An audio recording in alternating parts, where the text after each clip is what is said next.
Meus irmãos, a gente vai dar continuidade então. A semana passada nós estamos falando, ou nós íamos falar na página 68, né?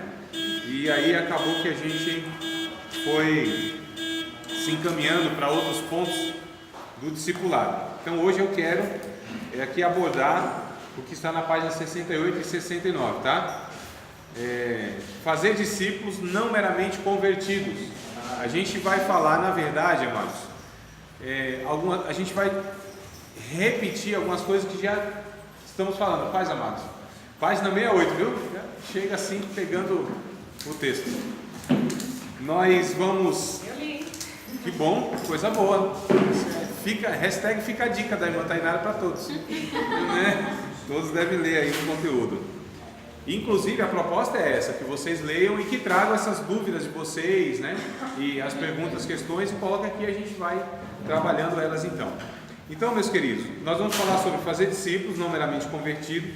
Eu vou pegar aqui texto que nós já pegamos, mas vou abordar com os mesmos pontos, mas tentando pegar outros textos bíblicos e exemplificando com outras situações, tá bom? Então, se eu repetir alguma coisa aqui, é porque a gente também tem esse método de ensino, né? O Filipenses capítulo 3, inclusive se alguém quiser já ler, pegar a Bíblia, para começar assim, uma aula bíblica, aleluia, maravilha.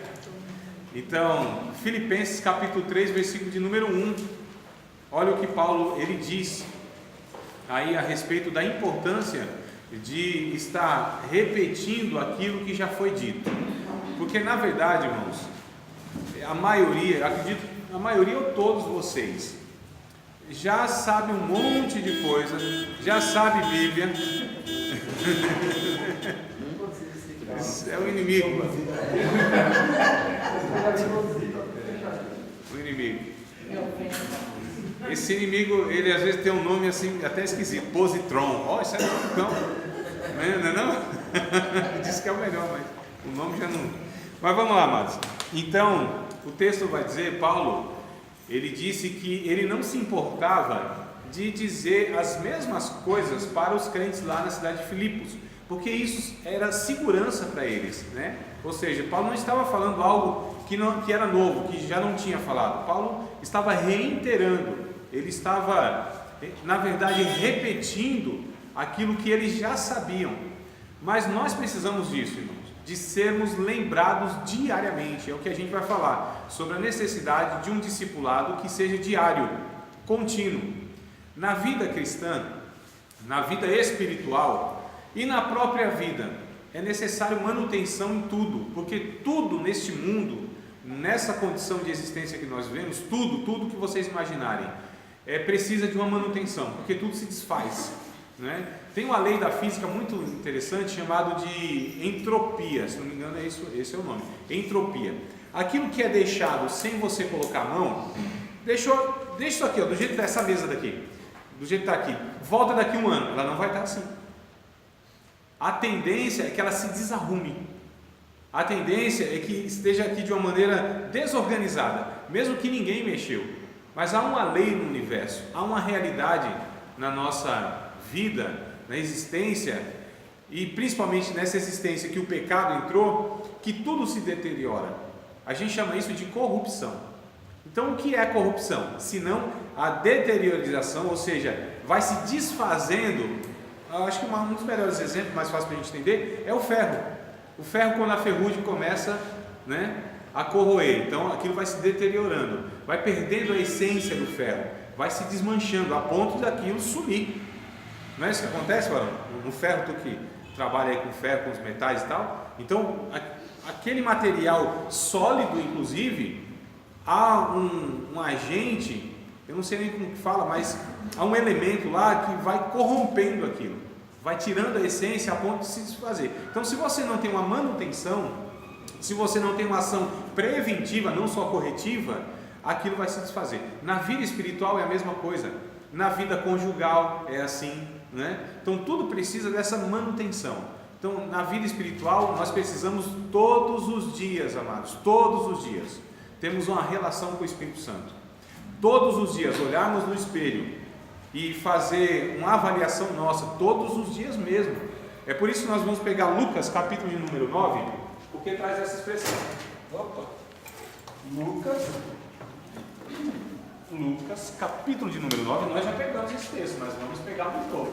Capítulo 9, versículo de número 23. Alguém achando, por favor, rapidinho, leia. Não leia apressado o texto, é só ler quando achar. Tá?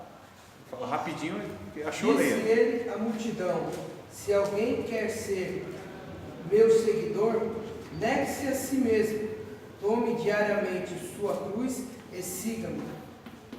Negue-se a si mesmo, tomar a cruz, né? Tomar a cruz Diariamente. Aí que está o detalhe, hein? Pessoal, essa cruz seria no sentido de morte, né? Seria que a gente, querendo ou não, morre todos os dias. É a renúncia deste eu que é contrário a Deus. Entendeu? Essa morte é a morte que a Bíblia diz que se ela não acontecer, não tem vida. Então, paradoxalmente, no Evangelho, é necessário ter uma morte para que a vida seja gerada. No capítulo 12 de João, Jesus fala sobre isso, trazendo a figura da semente. Para que a semente dê fruto, para que a semente gere vida, é necessário que ela morra. Porque se a semente não morrer, ela fica só ali. Mas se ela morrer, dá muito fruto. Ele estava falando da própria vida dele. Se ele não morresse, não haveria salvação, não haveria o resultado das pessoas salvas. Se ele preservasse a vida dele mesmo, porque essa foi a proposta de Satanás para Jesus: não poupa-te, você não merece morrer, morre não. Tem outra forma de você ter o reino, não é o reino que você quer? Você não quer o governo no coração dos homens? Aí Satanás fez a proposta para ele: me prostra que eu te dou o reino. Esse reino dos homens aqui, esse reino caído, esses homens pecadores, eles estão sobre a minha regência por causa do pecado. Olha a proposta do diabo para Jesus. Então, não, que isso? Aí Pedro contribuiu dizendo: não, Senhor, que isso? Não vai te acontecer não. Se eu sofrer, ser entregue na mão dos pecadores, dos principais, dos sacerdotes, que isso não te aconteça. Aí Jesus, identificando isso, disse: para trás de mim, Satanás. Tu que não entende as coisas de Deus, somente as dos homens. Então esse negócio de não sofrer, de querer se safar de tudo quanto é consequência da vida, né? não entender o processo natural nesse ambiente caído do sofrimento, que é inevitável para quem quer servir a Cristo. Quer servir a Cristo? Existe uma garantia de Deus: vai sofrer, e muito. E muito. E quanto mais fiel a Deus, e quanto mais se parecer com Cristo, quanto mais fazer a vontade de Deus, quanto mais tem vida de oração, quanto mais se abstém do pecado, mais sofrimento vem sobre a vida. Parece que a mensagem é o contrário que estão falando, não é? Olha só a vitória. Né? Então, quanto mais fiel você for, a Bíblia diz, mais sofrimento. Mas parece que é uma mensagem que a gente ouve que é o contrário: quanto mais fiel, mais vitória, mais bênção, mais proteção de Deus, mais não sei o que, tudo no sentido positivo para que a pessoa sofra. Mas é o contrário do texto bíblico, ou dos textos bíblicos, né? Mas a gente vai retomar, tá? Esses pontos aqui: negar a si mesmo, tomar a cruz e seguir. Então a gente percebe aqui, amados, que só é possível seguir a Cristo depois disso. Não é possível seguir a Cristo. Deixa eu ver aqui, porque a minha vaidade não me deixa ficar fora da câmera. A minha vaidade não deixou. Só é possível nós seguirmos a Cristo após negar a si mesmo. Agora, o que é esse negar a si mesmo? É justamente esse desejo e essa vontade que ainda habita na vida do discípulo. Porque, amados, a ideia que muitos têm, a inocência no começo da fé cristã, não quer dizer, estou falando por mim, né? A ideia que eu tinha assim: ia chegar um tempo da minha vida cristã que eu não ia sofrer tanto daquele jeito. Sei lá, por orar tanto, por já conhecer a Bíblia, não ia ter aquela angústia, sofrimento, essas coisas iam diminuindo, mas pelo contrário, isso foi aumentando, né? Essas coisas vão aumentando. E aí você chega numa consciência que fala: ó, enquanto eu estiver aqui nessa existência, nessa vida, não tem jeito, isso aqui é realidade, é sofrimento, é intrínseco, está intimamente ligado à vida do discipulado. Então a salvação é de graça, o discipulado tem preço. Então se paga o preço pelo discipulado, não pela salvação. Então há um preço a ser pago pelo discipulado. Qual é o preço? A renúncia dos desejos carnais. Esses desejos que não nos deixa nem um minuto sequer, amados. Não dá folga, não tem trégua. É esse velho homem que ele continua, embora mortificado, mas é essa a questão, ele tem que ser morto todos os dias. Lembra que nós lemos Gálatas 2:20 na aula passada? Não lembram? Quem sabe o texto pode recitar, quem não lembra, então vamos voltar ao texto. Olha aí a necessidade de falar as mesmas coisas. Não é não. Gálatas 2:20, você está puxando na memória 5:20 e 2. 5:22, né, Annalise? E vai falar lá sobre a obra da carne, o fruto do Espírito e tal. Não, aqui o Paulo, ele diz assim: olha, eu já estou crucificado com Cristo e vivo, não mais eu, mas Cristo vive em mim. A vida que agora vivo na carne, vivo-a na fé do Filho de Deus que me amou e se entregou por mim mesmo. Eu acho que é 20 e 21, não é isso? Então, olha só, já estou crucificado com Cristo, vivo, não mais eu, Cristo vive em mim. Agora, essa crucificação, essa morte, ela é diária, amados, todos os dias. Gálatas 2, 20 e 21. Vamos para Romanos, capítulo de número 6, versículo de número 4. Romanos 6, capítulo 6, versículo de número 4. No sentido, então, negativo, nós morremos todos os dias, que é o Gálatas 2 e 20. No sentido positivo, aí nós temos que viver todos os dias uma vida nova, tá? Então, Romanos 6 e 4, alguém pode ler achando, por favor? Assim, quando fomos batizados, fomos sepultados com Ele, por termos morrido junto com Ele. E isso para que, assim como Cristo foi ressuscitado pelo poder glorioso do Pai, assim nós vivamos uma vida nova. Vivemos em novidade de vida, as outras versões vão estar, não é? Nessa, viver em novidade de vida, todos os dias. Uma nova vida, em novidade de vida, uma vida nova todos os dias. Por que é necessário viver uma nova vida todos os dias? Ou viver em novidade de vida? Por conta dessa realidade. Porque se eu deixo de ter uma vigilância na minha vida, é natural que a minha velha natureza, ela vai aproveitar a ocasião e eu vou pecar, amados. Isso é muito sorrateiro, é muito sutil. Como diz o pentecostal, vem com sapatinho de algodão, né? Vem de uma forma assim muito silenciosa. A proposta, amado, do diabo não é aquela proposta escancarada. Não é. A proposta do pecado, ela vem com a conotação de algo bom, algo proveitoso, né? Tem coisas inclusive que ela é até permitida, mas aquilo possivelmente vai me embaraçar. Não é pecado, porque existe pecado e embaraço, é que o autor dos Hebreus fala, não é? Deixamos todo o embaraço e o pecado que tão de perto nos rodeia. Então tem situações e ocasiões, tem coisas que não é o pecado diretamente, mas aquilo vai me deter em um pecado, aquilo vai me levar em uma situação onde eu vou pecar, né? Mais ou menos assim uma cilada, é mais ou menos uma armadilha, que aquilo não é o próprio pecado em si, mas aquilo vai contribuir, aquela situação, aquela decisão de vida, né? Aquilo que eu passo a fazer, porque assim, amados, nós podemos fazer tudo? Claro que podemos. Se tem alguém na face da terra que pode fazer tudo, e por decisão, por voluntariedade, é o cristão. Tudo, pode pecar, pode fazer o que for, como também pode não fazer. Agora, se poder não fazer, só o cristão pode decidir não fazer.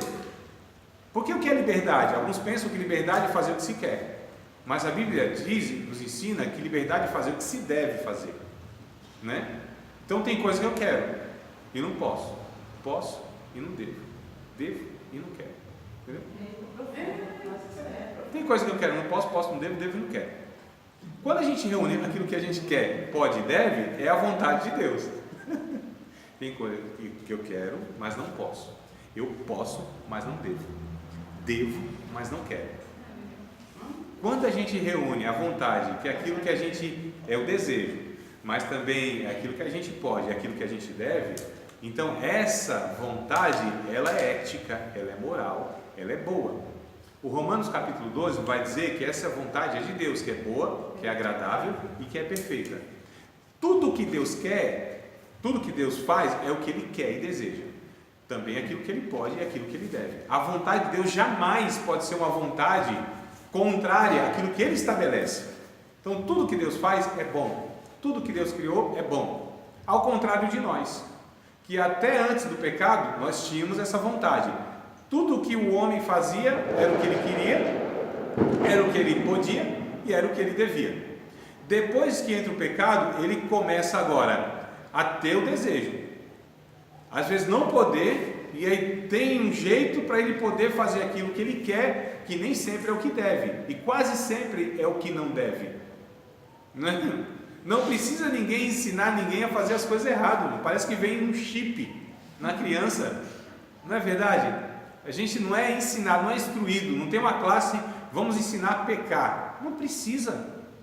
Há uma natureza nossa, todo ser humano, ele herda de Adão essa natureza inclinada para desobedecer a Deus. Todo cristão, todo ser humano.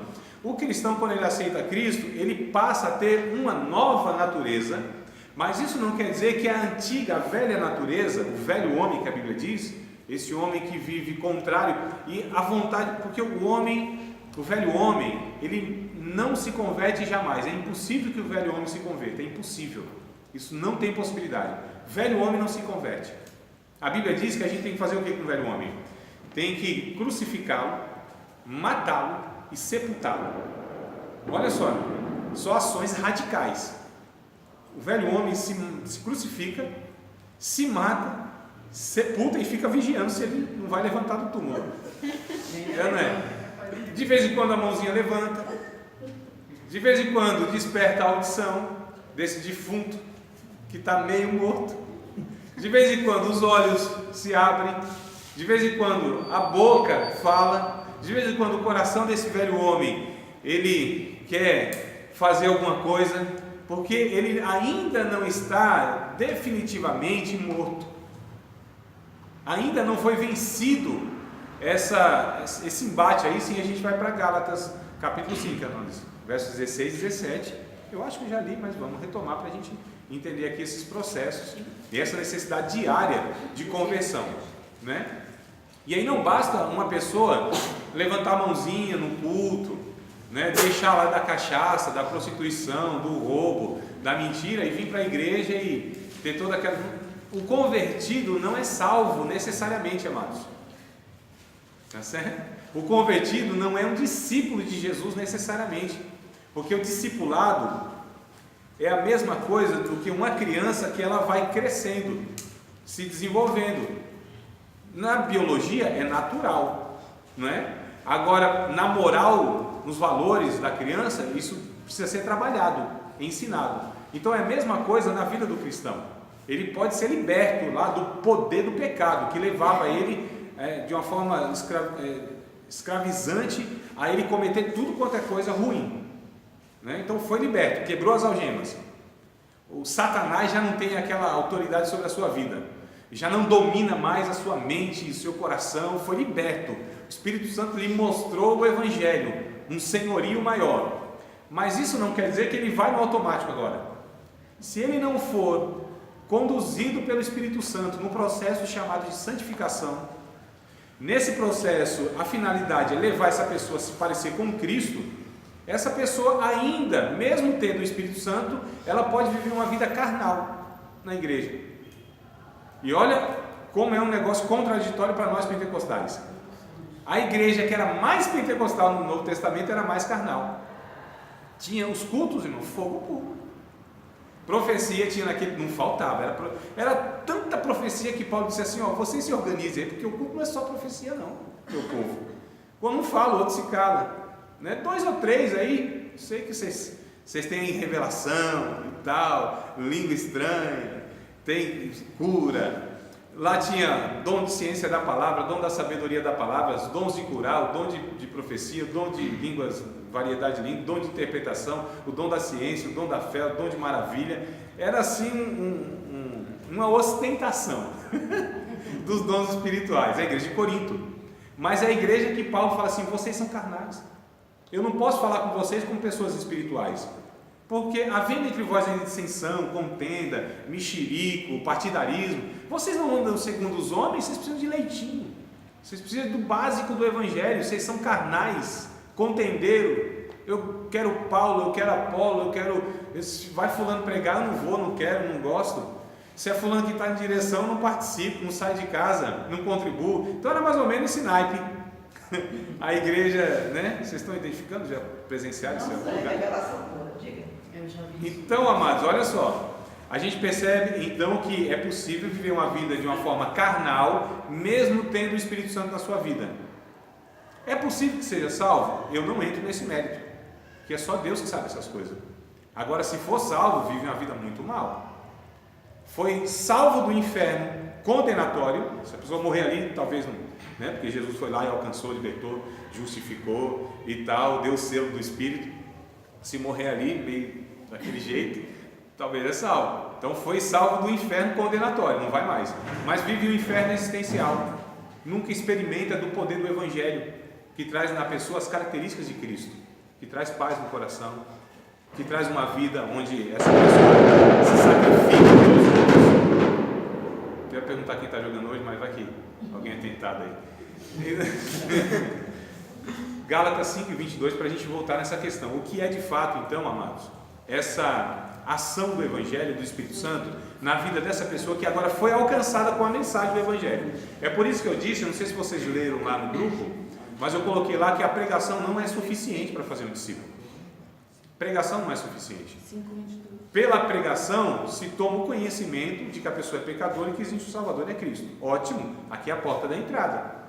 Mas a pregação não é suficiente. A pregação, ela tem um cunho emergencial, imediato. É o pãozinho diário, né? Vai lá e socorre a pessoa que está passando no angústia. Isso, é mais ou menos assim. Então a pregação, e principalmente as nossas pregações que não tem um viés instrutivo, é de cunho emocional. Então a pessoa ouve a pregação boa para o pentecostal é quando ele se arrepia, na cervical até o cóccix, né? Aí sim, aí Deus falou, é Deus. Agora, se é uma exposição das Escrituras Sagradas, explicando, instruindo, aí o povo fala, nossa, Deus não falou. Nossa, pela palavra Deus não fala, porque não atingiu o quê? As emoções. Então, infelizmente, é dado uma ênfase exagerada às emoções. Eu não estou dizendo que as emoções elas não têm lugar. Não, claro que tem. Mas as emoções, amados, não devem reger a nossa vida. Eu tenho certeza que se eu perguntar para a maioria de vocês, se não todos ou quase todos, o dia que você tomou a decisão, sendo motivado por uma emoção, no calor das emoções, você teve que se arrepender, pedir perdão e aguentar as consequências, às vezes, para o resto da vida. É ou não é, amados? Quem pode testificar isso aí? Não aconteceu com ninguém? Só comigo? Eu levanto a mão primeiro. Pronto, aí, ó. Vamos confessando pecado, né? Não é assim? Então, quando a gente é regido por emoções, quando a gente vive pautado nessas coisas que eu tenho que sentir, eu tenho que ver, eu tenho que presenciar, e o saber não basta, porque quando Paulo disse em 2 Timóteo capítulo 1, ele disse, eu sei em quem tenho crido, eu sei em quem tenho crido. Ele não disse, eu sinto em quem eu sinto Deus, eu sei em quem tenho crido, eu tenho a convicção de quem é Deus. Então o discipulado tem que entrar pela via da mente e não do coração, das emoções. Quando entra pela via da mente, isso aqui é transformado. Quando é transformado isso aqui, são categorias diferentes que começam a reger a nossa vida. Então, ainda que esteja tudo ao contrário, ainda que eu me sinta abandonado por Deus, mas há uma convicção, isso chama-se fé, porque fé é racional. É uma palavra que parece contraditória, né? Fé e racionalidade. Fé e racional não parece um negocinho oposto? Não, fé é uma coisa assim totalmente contrária do que é racional. Isso é a ideia que se passa, mas a Bíblia ensina o contrário. A fé é o quê? A convicção das coisas que se esperam, a prova das coisas que não se vê. Pela fé entendemos que os mundos foram criados pela palavra de Deus, de maneira que aquilo que se vê não foi feito do que é aparente.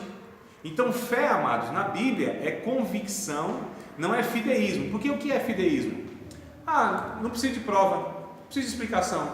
A fé é um salto no escuro. A Bíblia não ensina isso, não. A fé é um salto, de fato, em muitas coisas desconhecidas, mas na convicção que Deus está lá para nos esperar. Deus está com a sua mão lá. Fiel é o que prometeu. Eu tenho nele crido. Eu creio. Agora, o crer não é um sentimento. O crer é um entendimento, amados. É por isso que a gente vai ver depois do capítulo 12 de Romanos, e a gente vai ver que o que precisa ser mudado, transformado, não é o coraçãozinho, não são as emoções. Porque essas coisas dificilmente são transformadas. Se tem uma coisa difícil do Evangelho mudar, são os sentimentos. Não é? É ou não é, irmão? Ainda não tem um sentimento assim que te leva a pecar? Agora o Evangelho vai no entendimento. O Gálatas capítulo 5, verso 22, aliás, 16, 17, depois a gente vai para o 22. Paz, pastor, tudo bem? Paz, amado, tudo bem, irmão? Depois a gente apresenta vocês para os conhecidos. O 16 e 17 Gálatas, capítulo 5, versos 16 e 17. Digo, porém, andai no Espírito e nunca satisfareis a concupiscência. É umas palavras que atrapalham a nossa vida, né, irmão? Desejo ilícito, né? 17. Porque a carne cobiça contra o Espírito, e o Espírito contra a carne. E estes opõem-se um ao outro, para que não façais o que quereis. Exato, essas traduções complicam a nossa vida. Concupiscência, tudo esse negócio quereis. Então, vamos lá, o texto vai dizendo, Paulo diz que existe duas naturezas, e elas combatem entre si. A carnal, a carne, que é o velho homem, e o espírito, que agora é uma nova natureza, dada através da nova conversão, do novo nascimento, melhor dizendo, da conversão, onde elas vão se opondo uma à outra, porque elas são contrárias uma à outra, e essa velha natureza nunca se converte, mas é nos dado uma nova natureza, onde essa nova natureza é necessário que ela seja alimentada todos os dias, e a Bíblia vai mostrar alguns alimentos que nós temos para fortalecer esse homem interior. Então, um deles, ou alguns deles, vida de oração, amados, vida de oração. Um cristão que não tem vida de oração não tem vida espiritual, não tem como. Alguém disse que como o oxigênio é para o corpo, assim a oração para o espírito. Então quem não ora, quem não tem vida de oração, não tem vida espiritual, não tem como. Oração de fato é a via onde Deus nos nutre, onde Deus nos fortalece, onde Deus vai nos capacitando com a sua graça para que a gente vença as dificuldades. Então não existe de forma nenhuma uma vida abençoada sem oração. Outro alimento é reflexão bíblica, leitura bíblica. A Bíblia nos diz isso em 1 João capítulo 2, verso 1 e 2. Isso aqui é o tempo para vocês levarem para pegar a Bíblia, né? Vamos ler o texto bíblico. 1 Pedro capítulo 2, versículos de número 1, versículos de número 2, e acho que até o 3 vale ler. Deixando todo fingimento, murmuração, as coisas todas que é preciso estar abandonando, né?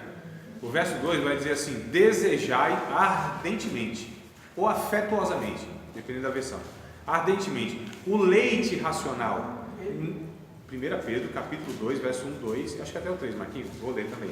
Então eu estou no 2, né? Desejai ardentemente, como um menino novamente nascido, o leite racional, não falsificado, para que por ele vades crescendo. Olha só, o verso 3 diz o quê?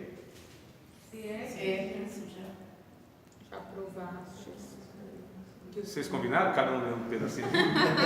Pode ser, Nathalie, leia do começo ao fim do 3. Se é que já provastes que o Senhor é benigno. Isso, porque é necessário, a salvação é a prova de Deus, né? É igual o cidadão que ele estava tentando provar que Deus existia, falando, tentando descredibilizar o Evangelho e tal. E aí chegou um outro rapaz e aí disse assim: mas vem cá, você está falando aí que Deus não existe, que o Evangelho não é verdadeiro, que é mais uma religião e tal. E ele falou assim: mas você tem como dizer que isso é verdadeiro? Ele falou: tenho. Então Mostra para mim. Mostrar para você, calma aí. Pegou a laranja, começou a descascar a laranja, chupou a laranja e fez a pergunta: que gosto tem essa laranja? Senhor, lá sei, é você que está provando, não sou eu? Então, você não tem condição nenhuma, a não ser que você prove Deus, a não ser que você participe da salvação, a não ser que você seja alcançado pelo poder regenerador do Espírito Santo. Então não tem como. O novo nascimento, o discipulado começa com uma experiência de um reencontro com o Criador, amados, com Deus. O que tem de pessoas dentro de igrejas, e não são poucas, que nunca tiveram uma experiência de conversão, de encontro com Deus. Então, infelizmente, no nosso país, nós estamos com igrejas cheias de pessoas vazias de Deus, que nunca conheceram o Evangelho de Jesus Cristo e foram transformadas. Porque o Evangelho, amado, é algo tão poderoso que assim, não tem como ter dúvida que se foi a pessoa, estou falando, porque tem gente assim que se pergunta: você tem certeza que você é salvo? Tem gente que fala: André, como que eu posso ter certeza? Não é assim, até uma soberba dizer assim: eu sou salvo? Não, amados. Eu vou fazer uma pergunta para vocês têm certeza, mas assim, certeza absoluta, se não tiver, nem responda, tá? Você tem certeza absoluta que você está vivo? Quem tem certeza absoluta que está vivo? Meu Deus. Se esse irmão, se essa irmã não tem certeza, eu fico com medo dele. Como se explica, amados, essa convicção que nós temos que nós estamos vivos? Isso não se explica. Isso não se explica. Eu não posso explicar isso. É algo que está para além dessa explicação racional que eu estou vivo. Agora eu tenho convicção que eu estou vivo. É a mesma coisa quem foi alcançado pelo Evangelho. Ele tem a convicção que ele é salvo. Se de repente ele pode ter uma dúvida, mas é uma má informação ou porque colocaram caraminhola na cabeça dele, não é? Mas assim, quem foi alcançado por Cristo não tem dúvida que nasceu de novo. Os frutos mostram, mas a própria pessoa, ela tem convicção: eu sou salvo.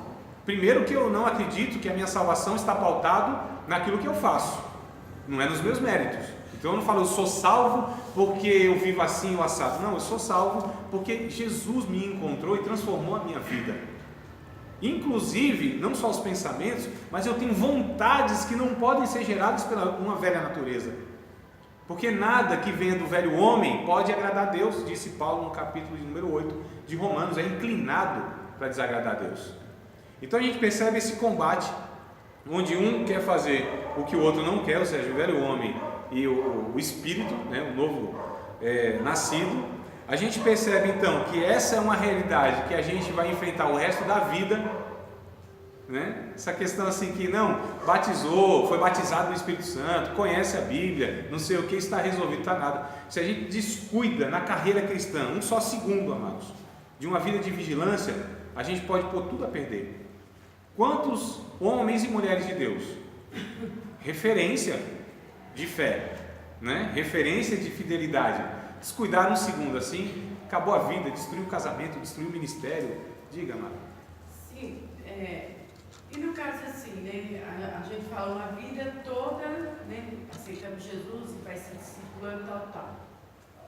E uma pessoa que nunca fez isso, chega na hora da morte, aceita Jesus, é batizado muitas das vezes e fecha os olhos. Glória a Deus. Não fez nada para Jesus. Glória a Deus. Nem passou por essa tribulação toda que a gente passa, né? Sim. Nem enfrenta essas dificuldades todas. A salvação, irmã Cláudia, não depende. Isso que eu falo é meio, né? Não. É fácil a gente entender quando a gente entende o que nos possibilita a salvação. O que a gente pode fazer para ser salvo? Nada. Então, não, eu aceitei Jesus, eu tive assim 30 anos de uma vida de testemunho, de lutas, venci, caí, levantei, venci as tentações, cheguei no final da vida, falo igual Paulo, acabei a carreira, né? Combati o bom combate, acabei a carreira, guardei a fé. Então eu falo, nossa, aí vem aquele que o cara aceita Jesus no leito de morte, aí aceita Jesus no leito de morte e tal, e ali fecha os seus olhos, foi salvo. Aí o outro fala, nossa, mas isso é justo, eu passando esse perrengue todo.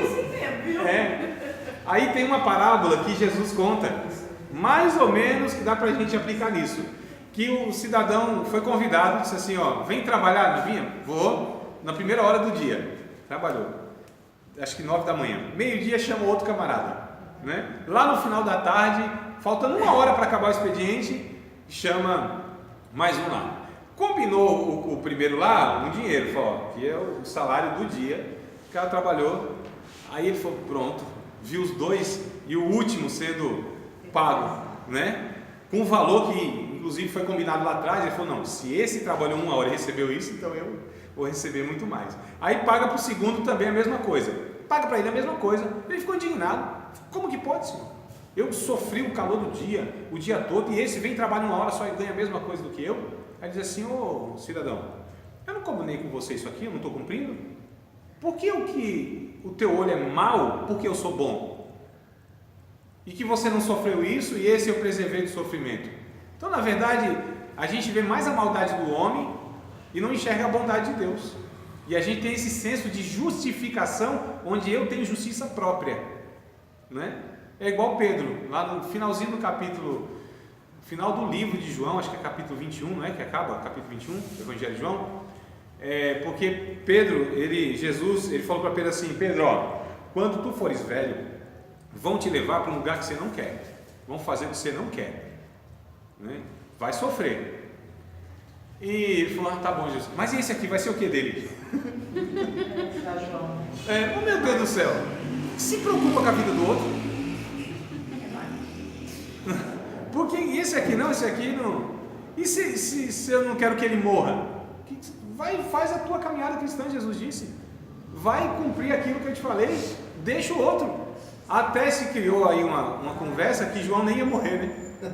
Nem entenderam o que Jesus falou, não tem essa parte? Não? A questão, amado, é o seguinte: o discipulado primeiro é pessoal. O discipulado, a minha referência não é fulano, nem ciclano, nem beltrano. A minha referência é Cristo.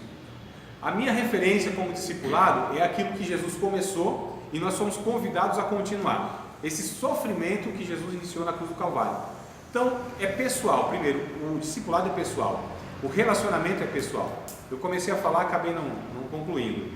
Quando a gente se encontra com Cristo, o que está acontecendo aqui? Uma reconciliação, não é? A gente era inimigo de Deus, a gente tinha se afastado de Deus, Deus foi lá e nos resgatou. Ele fez um novo pacto, uma nova aliança. E ele mesmo fez tudo. Ele resgatou o homem, pagou o preço, reconciliou o homem consigo em Cristo, e aí agora nós somos amiguinhos de Deus, porque antes era inimigo, né? Agora somos amigos de Deus, porque foi Deus que fez isso. Aí a necessidade então que eu agora cresça em Cristo, a necessidade que eu vá conhecendo e prosseguindo em conhecer, crescendo na graça e no conhecimento do Senhor e Salvador Jesus Cristo. Então o discipulado começa pela renúncia desse velho homem. Há uma necessidade de tomar a cruz. Há alguma versão que diz levar a cruz e não tomar a cruz? Não tem nenhuma versão, todas são tomar a cruz. Lucas 9:23, né? Levar a cruz. E aí acho que foi até o Ricardo que ressaltou aí que é diariamente, é todo dia, né? Que é o que está escrito. Só em Lucas está escrito. Nos outros evangelhos não está escrito isso aí. Tem a fala de Jesus, mas está incompleta nos outros demais evangelhos. Mas Lucas traz. O 23 do capítulo 9 de Lucas. Né?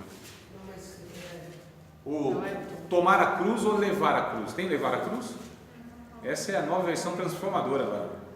A tua, né? Tome diariamente a sua cruz. Levar a cruz não tem nenhuma versão que fala isso? Não? Que pena. Tem versão que vai falar levar a cruz, porque traz a ideia melhor do original. A ideia é que seja algo contínuo. Não é que foi feito uma vez só, eu peguei a minha cruz, está aqui. Não, é levar a cruz, é contínuo. É uma caminhada. Quando o condenado, ele pegava a sua cruz, ele tinha que andar com essa sua cruz até o local da crucificação. Foi o que aconteceu com Jesus e com todos os outros demais. A ideia que Jesus está pegando aqui, então, é que é algo diário. E o que é a cruz, amados? Nós já falamos isso na primeira ou segunda aula, quem lembra? O que seria a cruz? Não é uma pessoa, né? Não é um cunhado mala, não é uma sogra chata, não é um filho que dá trabalho. A cruz não é relacionada a ninguém. Ninguém. O que é a cruz? O que seria tomar a cruz? O que significa essa expressão? É morrer. Você falou. Ah, está anotado. Ó, quando a gente anota, tem a memória que não falha. Agora morra para que viva. Então, tomar a cruz, o sentido de tomar a cruz é morrer. E já não vivo mais para mim. já não tomo mais minhas decisões, já não rejo mais a minha vida, agora eu sou escravo de Cristo. A palavra, João Ferreira de Almeida abranda a palavra e coloca servo de Cristo, mas lá no original está escravo de Cristo. Nós somos escravos de Cristo agora. É melhor do que ser escravo do pecado, né? Vocês não acham? Então, ou é escravo de um ou de outro. Nós não regemos a nossa vida. Eu não tenho autonomia para falar assim, não vou servir nem a Deus e nem o diabo. Não tem essa possibilidade. Ou eu sirvo ao diabo, estimulado pelo pecado que ele já introjetou na minha natureza, lá em Adão, ou então eu entrego a minha vida a Cristo. E aqui que vai a questão, o ponto. Esse entregar a vida a Cristo é que muitos não estão entendendo. Porque a partir do reconhecimento que Jesus é Senhor, o que cabe a nós agora? Apenas uma palavra e uma resposta para Cristo: sim, Senhor. Sim, Senhor. Sim, Senhor. Só essa, não cabe outra, irmãos. Né? Não, vai acontecer isso? Não, Senhor, isso não te acontece. Como não? Como que a gente reconhece que Cristo é Deus, é o meu Salvador, que foi o caso de Pedro, dizendo, né, não, tu és o Cristo, o Filho de Deus vivo. Oh, bem-aventurado és tu, Simão, filho de Jonas, porque não foi carne e sangue que revelou essas coisas, foi meu Pai Celestial. Pedro se sentiu, eu sou o cara ungido que recebe revelação, sou eu mesmo, Jesus, pode contar comigo. Não deu 2 passos, ele fala, não, Senhor. Não, Senhor. Aí nós falamos, não, mas porque ele não era cheio do Espírito Santo, é porque ele não tinha sido batizado com o Espírito Santo, é porque não sei o que, é porque, aí Atos 2, Pedro agora se levanta e prega com ousadia, Pedro agora é fiel, entendeu tudo, capítulo 10 de Atos, depois de acontecer tudo isso. Aí Pedro depois não, foi até antes do almoço, né? Ele vai tirar aquele cochilinho de baiano, vai lá, e aí vem uma visão assim, aí Deus mostra vários animais e tal, assim, Pedro, mata e come. O que ele responde? Não, Senhor. Que discípulo é esse, amado? Quem é essa pessoa que diz assim, tu és Deus, tu és o meu Salvador, tu és o meu Senhor? E eu falo não, quando ele nos dá uma orientação. Porque se nós aceitamos a Cristo, se nos sujeitamos a Cristo, se é condicional, precisa saber. Se nós nos sujeitamos a Cristo, nós reconhecemos que nós não bancamos a nossa vida. A minha experiência de vida, a minha experiência de ministério, a minha bagagem de conhecimento, as minhas experiências com Deus não valem nada para hoje. Isso fica como experiência no passado. Porque se eu, irmãos, pego essa questão, não, eu tenho uma caminhada de fé, eu já passei por isso, isso aqui eu tomo de letra, aqui já começa a derrota dessa pessoa. Porque ela está começando agora a confiar naquilo que ela tem, naquilo que ela já é, e não no senhorio de Cristo. Então o discipulado é todos os dias perguntar, Senhor, o que eu devo fazer nessa situação? Como eu devo viver hoje? Como eu devo enfrentar essa situação? Como que eu... Sim. Eu posso dizer que o discipulado é ensinar a ter e manter um compromisso com Cristo? Não, sim, não está errado, não está errado. Só que não é só isso, é muito mais do que isso. O discipulado é reconhecer que todos os dias nós somos incapazes, inexperientes, insuficientes para reger a nossa vida. Esse é o ponto, que é o Mateus capítulo de número 5. Eu acho que é verso 3 ou verso 4, alguém me ajude aí no texto. Bem-aventurados são os pobres de espírito. Bem-aventurados os pobres de espírito.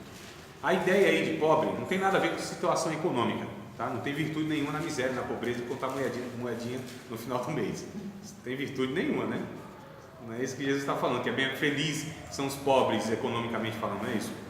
Felizes são aqueles que reconhecem que são insuficientes para bancar a sua vida, não tem recurso para manter a sua vida. Essa é a ideia do texto original.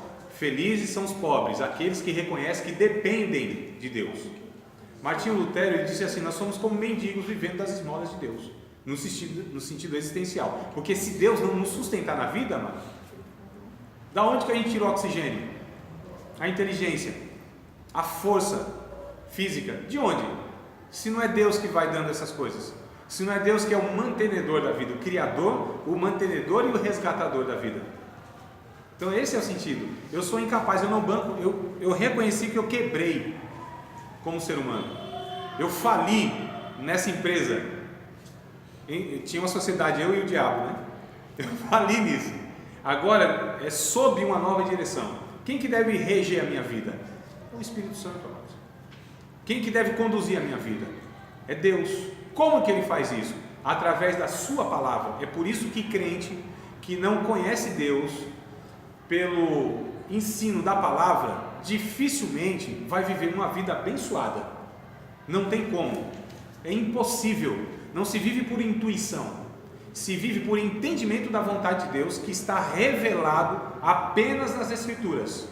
Porque nós cristãos, nós temos, eu estou falando cristão de modo geral, aquele que se considera cristão tem essa, a história da igreja traz essa declaração, que para nós a Bíblia ela é a única regra de fé e prática. O que isso quer dizer? Quer dizer que se eu quero saber se isso agrada a Deus, busco na Bíblia. Eu quero saber como eu me comporto, eu tenho que buscar na Bíblia, né? E já não confio mais em mim mesmo. Mesmo que eu entenda alguma coisa da Bíblia, o que eu devo fazer? Recorrer a ela de novo. Por quê? Porque a Bíblia renova-se? A Bíblia muda? Não, porque eu mudo. Porque eu sou esse sujeito corrupto em todos os sentidos da palavra. Nós somos corruptos em todos os sentidos da palavra. Se não formos vigiados, nós nos corrompemos, não é?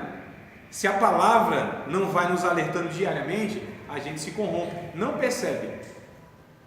Como que uma pessoa pode se corromper e assim não perceber? Quando ela vive sua vida toda na igreja, pregando, ensinando, cantando, evangelizando. É garantia? Salvação? Lembra do filho pródigo, amados? Vocês lembram?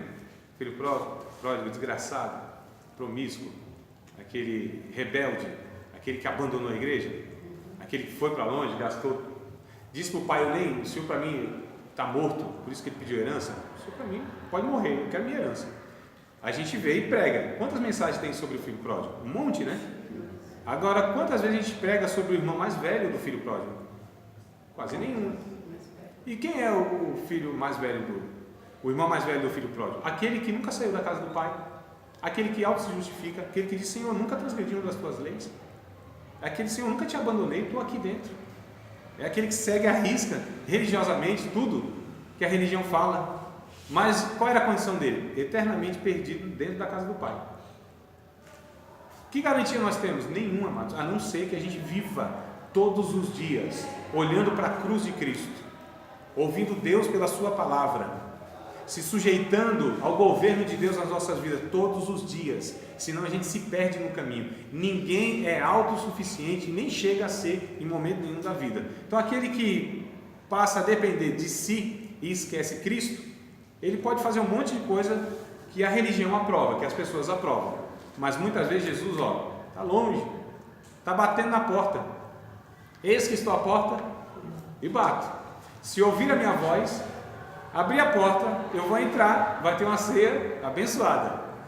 A gente usa esse texto para quem? Para o pecador, não é? Para quem está lá fora. Mas a Bíblia está dizendo que esse texto é para quem? Para a igreja de Laodiceia. Então são para os crentes religiosos que estão festejando. É uma festa enorme. E Jesus para o lado de fora da igreja, para o lado de fora da vida da pessoa. É o que o texto diz claramente. Nós vamos para os nossos comerciais e voltamos depois.